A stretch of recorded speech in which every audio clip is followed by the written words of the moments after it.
오늘 성경은 구약 성경 열왕기하 13장 14절로 21절을 함께 교독하겠습니다. 구약 성경 열왕기하 13장은 584면에 있습니다. 584면 열왕기하 13장 14절로 21절 말씀입니다. 제가 14절을 먼저 받들겠습니다. 엘리사가 죽을 병이 들매 이스라엘의 왕 요아스가 그에게로 내려와 자기 얼굴을 눈물을 흘리며 이르되 내 아버지여 내 아버지여 이스라엘의 병거와 마병이여 하매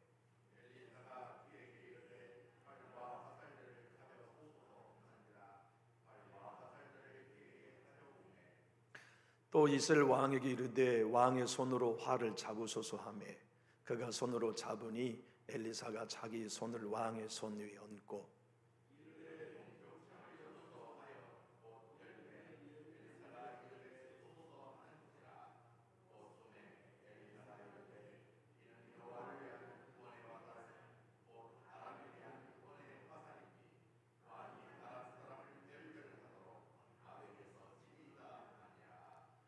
또 이르되 화살들을 잡으소서 곧 집음에 엘리사가 또 이스라엘 왕에게 이르되 땅을 치소서 하는지라 이에 세 번 치고 그친지라.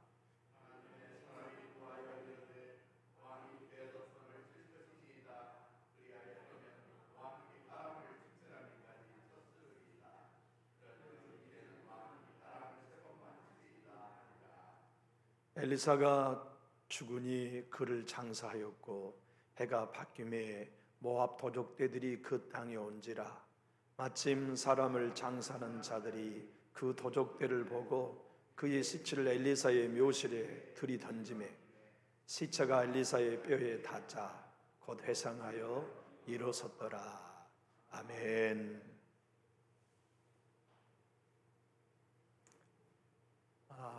이스라엘의 역사 가운데는 남쪽 유다 나라와 북쪽 이스라엘 나라가 있었어요. 솔로몬의 아들 르호보암 시대 때 나라가 두 개로 쪼개져서 그때가 BC 932년이었더랬습니다. 그리고 200년 후 BC 722년에 북쪽 이스라엘이 멸망을 했는데 200여 년 동안 9개의 왕조가 북쪽 이스라엘에 존재했어요. 오늘 본문에 등장한 요아스 왕은 5대 왕조, 에후의 왕조의 아들 손주였는데 그가 이스라엘의 12번째 왕이었어요. 근데 이제 여러분 알고 계시는 것처럼 아합의 왕 오므리가 북쪽 이스라엘의 7대 왕이었어요. 그리고 그의 아들 8대 왕이 아합이었는데 그의 아들의 시대에 에후가 반란을 일으켜요. 엘리사의 예언대로. 그래서 왕을 죽이고 자신이 왕이 되죠. 그리고 그의 아들 요아스가 11대 왕이 돼요. 그의 손주 요아스가 오늘 본문에 등장한 이스라엘의 12번째 왕이었습니다. 성경은 오늘 모든 사람들이 자기의 수명을 다하고 주님의 부르심을 따라 죽었다는 것과 동시에 요아스의 시대에 슬픈 소식이 들렸어요. 그 소식이 뭐냐면 능력의 종 엘리사가 죽을 병에 걸렸다는 거예요. 그래서 왕이 너무너무 상심이 컸어요. 우리나라를 엘리사 능력의 종이 있어서 지금껏 안전하게 지켜줄 수 있었는데 왜 내 시대에 이 선지자가 돌아가신단 말이야. 아이고 이거야 큰 손실이 아닐 수 없네. 너무 애석한 마음으로 신방을 갔어요. 왕이 엘리사에게 신방을 왔는데 죽을 병이 걸려있는 엘리사가 두 가지 명령을 내린 겁니다. 왕이여 잘 오셨습니다. 저에게 활과 화살통을 가지고 오십시오. 왕은 무슨 영문인지 몰랐어요. 그런데 이렇게 엘리사가 떨리는 소리로 왕에게 명령한 겁니다. 왕이여 동쪽 창문을 여십시오. 왜 이런 걸 나에게 시키는 거지? 임금은 의문이 생겼지만 창문을 딱 동쪽의 창문을 열자마자 엘리사가 첫 번째 명령을 내렸어요. 왕이여, 활시 위에 화살난을 걸어가지고 빨리 쏘십시오. 그래서 왕이 화살을 팅 하고 쏘았는데 엘리사가 대답해요. 왕이여, 당신이 순종하였으므로 하나님께서 전쟁의 앞으로 모압을 이기게 할 것입니다. 아베까지 전투가 벌어져서 거기서 승리할 것입니다. 예언해 주었는데 그걸로 끝나는 게 두 번째는 이번에는 화살을 통해서 빼내 산손이 되십시오. 아니, 왜 이 양반이 나에게 이런 걸 말씀하시지? 그런데 이번에는 땅을 당신이 치고 싶은 대로 한번 쳐보십시오. 그랬더니 요아스 왕이 3번 화살을 땅에 쳤어요. 그걸 본 죽어가는 엘리사가 화를 퍼럭 내면서 호통을 친 겁니다. 여보세요 왕이여, 당신의 믿음이 그것밖에 없습니까? 내가 뭘 잘못했는데 화를 내지? 가만히 들어보니까 당신이 6번 땅을 믿음을 가지고 화살을 쳤더라면 당신이 적들을 완전히 진멸했을 것인데 믿음이 적어가지고 3번밖에 치지 않아서 적을 앞으로 3번만 이길 것이라고 예언하고 죽었어요. 여러분, 이 본문을 통하여서 하나님이 우리에게 강력히 전하신 말씀이 있어요. 한번 따라해 볼까요? 모든 인생은 끝이 있음을 잊지 말라. 여러분, 엘리사는 몇 년 동안 선지자 역할을 했느냐면, 여러분 놀라지 마세요. 66년을 했어요. 66년 동안 사실은 엘리야보다 갑절의 사역을 기간적으로 행했을 뿐만 아니라 능력과 이적도 갑절로 행했어요. 그런 엘리사도 죽을 병이 걸려요. 하나님은 오늘 여러분들과 저에게도 말씀합니다. 우리의 가정에 하나님이 아무리 사랑하셔도 우리들에게도 고난은 옵니다. 여러분의 가정을 아무리 지키시고 하나님이 축복하셔도 우리의 인생에도 어려움은 와요. 병 중에도 나을 병이 있지만 죽을 병도 있음을 오늘 본문이 설명합니다. 엘리사는 나을 병이 걸린 거 아닙니다. 죽은 사람도 살리고 문둥병자도 고치고 물에 빠진 토끼도 뛰어오르게 하고 적군의 눈을 멀게도 하고 열게도 하고, 이 능력의 종이 자기 병은 못 고쳐요. 자기에게 온 죽을 병을 극복하지 못해요. 성경은 오늘 우리들에게 말씀하십니다.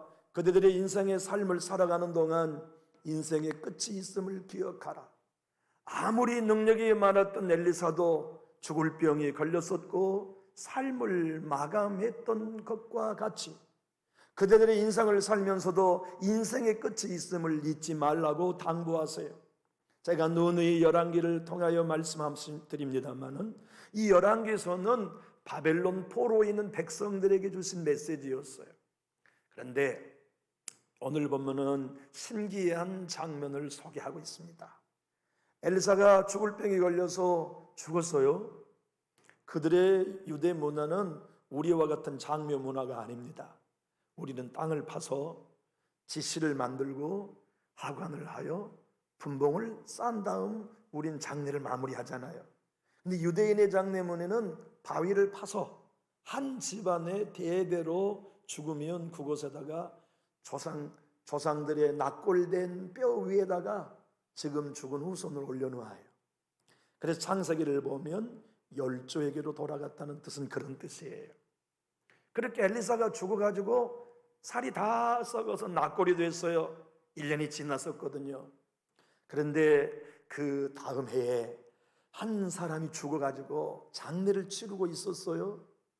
장례를 치르고 그냥 우리 장례를 온 가족들이 치르고 있는데 모압 도적대들이 공격이 온 겁니다. 너무나 다급해가지고 시체를 자기 집안의 묘실까지 모시고 못 간 겁니다. 마침 도적들을 어디서 만났느냐? 엘리사가 누워있는 돌무덤 속에 앞을 지나고 있었어요. 그러니까 유족들이 너무 다급한 나머지 죽은 시체를 죽은 엘리사의 묘실에다가 휙 던지고 도망가려고 했는데 죽은 시체가 낙골이 된 엘리사의 뼈와 부딪히자 살아난 거예요. 엘리사는 죽었지만 엘리사의 능력은 그 무덤 속에도 거기 계셨던 겁니다. 무엇을 말씀하려고 하나님이 이 사실을 바벨론 포로 있는 백성들에게 기록하여 보냈었을까요? 엘리사가 66년 동안 사역했던 건 엘리사의 능력 아니었다. 나 여호와의 능력이었다. 엘리사의 능력이 엘리사로부터 온 것이었다면 그가 죽을 때 사라졌겠지. 그러나 그가 죽었고 생명이 없어 낙골이 되었는데도 그에게 능력이 여전히 있던 것은 66년 동안 그의 능력이 엘리사에게로 온 게 아니라 나 여호와에게로 왔다는 걸 설명해 주시고 반증해 주신 거거든요. 그러면서 이런 메시지를 보낸 겁니다. 너희들이 엘리사의 낙골된 뼈와 같다고 생각하지? 우리는 바벨론에 희망이 없습니다. 우리는 죽었습니다. 우리는 내일이 없습니다라고 생각하지만 아니야. 너희들의 처지는 죽은 엘리사의 낙골과 같은 처지라도 그의 뼈에 하나님의 능력이 함께 했던 것처럼 내 능력이 너희들의 삶을 일으킬 수 있다. 너희를 바벨론에서 돌아오게 할 수 있다. 오늘 사는 우리들에게 얼마나 희망찬 약속입니까? 너희 가정의 영적인 상황을 봐라. 낙골되어 희망이 없어 보이는 자녀의 믿음이냐? 너희의 영적인 환경들을 보아라. 다 죽어 살이 다 썩어 녹아져 버리고 뼈밖에 남지 않는 영적인 환경이냐? 이 시대의 한국 기독교를 보아라. 너희의 교회 영적인 환경을 보아라. 너희 환경이 그럴지라도 나 여호와는 다시 살려낼 수 있다고 하는 사실을 설명하며 저와 여러분에게 이렇게 말씀하십니다. 언제가 아니라 오늘 하나님이 나와 함께 하신다는 사실을 믿고 오늘 믿음으로 반응하며 살아라. 바벨론 백성들아, 우리가 포로에서 돌아가면 어느 순간 장래에 내가 믿음으로 살리라 말하지 마라. 네 형편이 오늘 낙골처럼 절망적이어도 오늘 여호와의 능력이 함께한다는 걸 그 자리에서 믿어라. 오늘 여러분들과 저에게도 하나님이 말씀하십니다. 우리가 마른 뼈와 같은 엘리사를 통해서도 여전히 죽은 자를 살리신 하나님의 능력이 우리 교회와 지금 함께하고 계신다. 내 가정에 함께하고 계신다. 우리 자손들에게 함께하고 계신다는 이 믿음을 바벨론 포로 있는 백성들에게 뿐만 아니라 우리들에게도 말씀하고 계세요. 여러분, 성경은 여러분들과 저에게 이렇게 오늘 하나님의 음성을 대언해 주십니다. 소명 중에 가장 큰 소명이 모든 살아있는 자들에게 남아있다. 여러분, 우리는 소명 따라 사는 사람들이죠. 예수님을 믿는 것도 주님이 우리를 찾아오셔서 우리 영혼을 불러주셨기 때문에 구원받을 수 있었어요.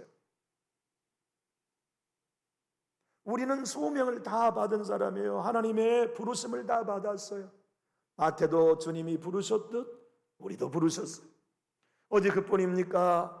부부 사이에 인연을 맺고 사랑하는 것도 하나님이 너희 부부로 함께 연을 맺고 살아라 하고 소명 따라 부부로 연을 맺고 가정을 일구며 슬하의 자녀를 두고 살았어요.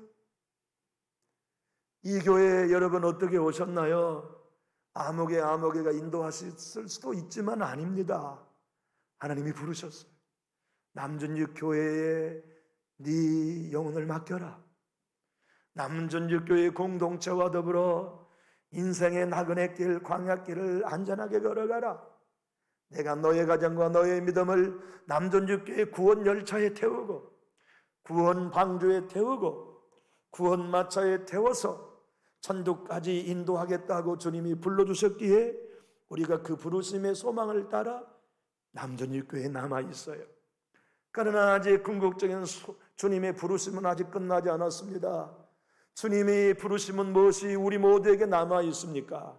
이제 다 됐으니 올라와라 하시는 죽음의 소명입니다.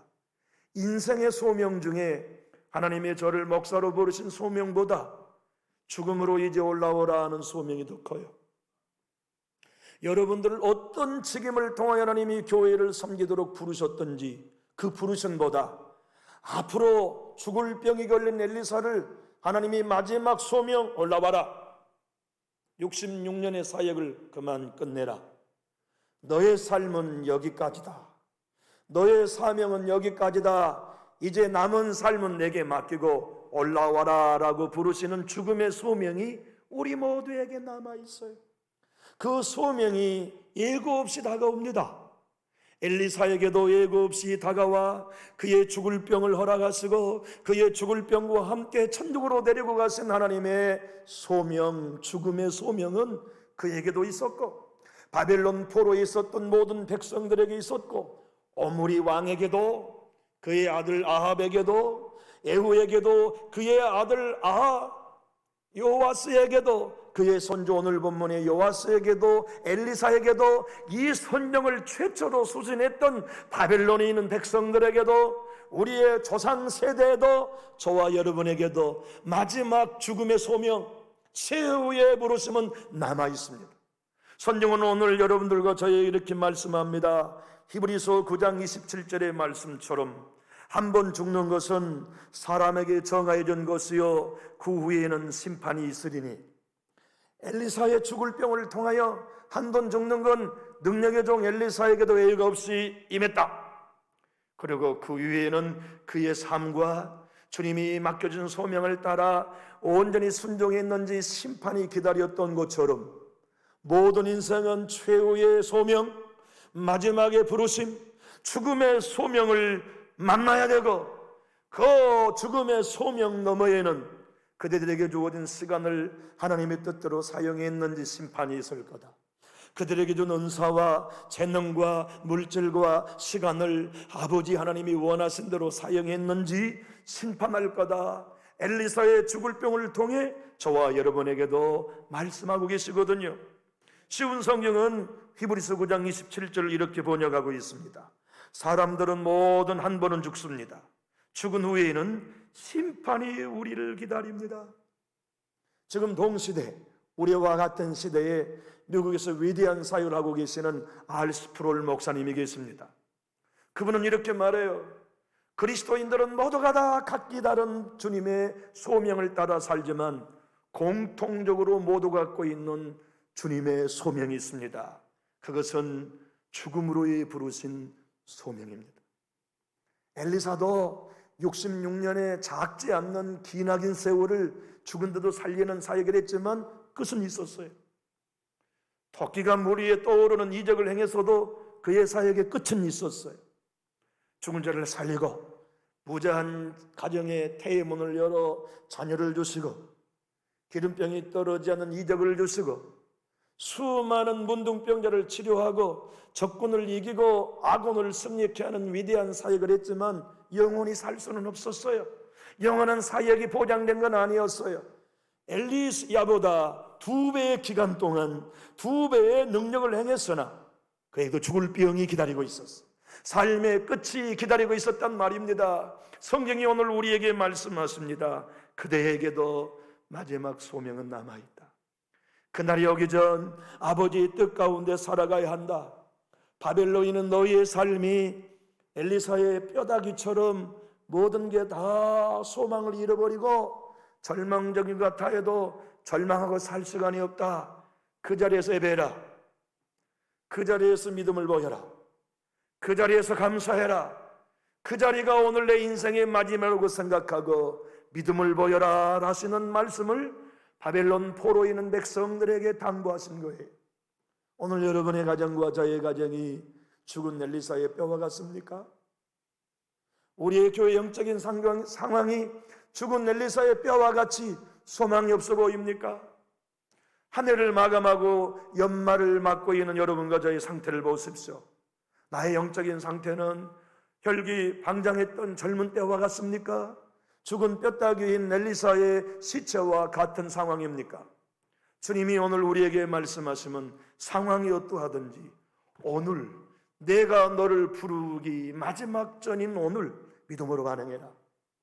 오늘 믿음의 말을 해라. 오늘 여전히 나는 살아있고 여전히 나는 전능한 하나님인 것을 믿음으로 고백하라.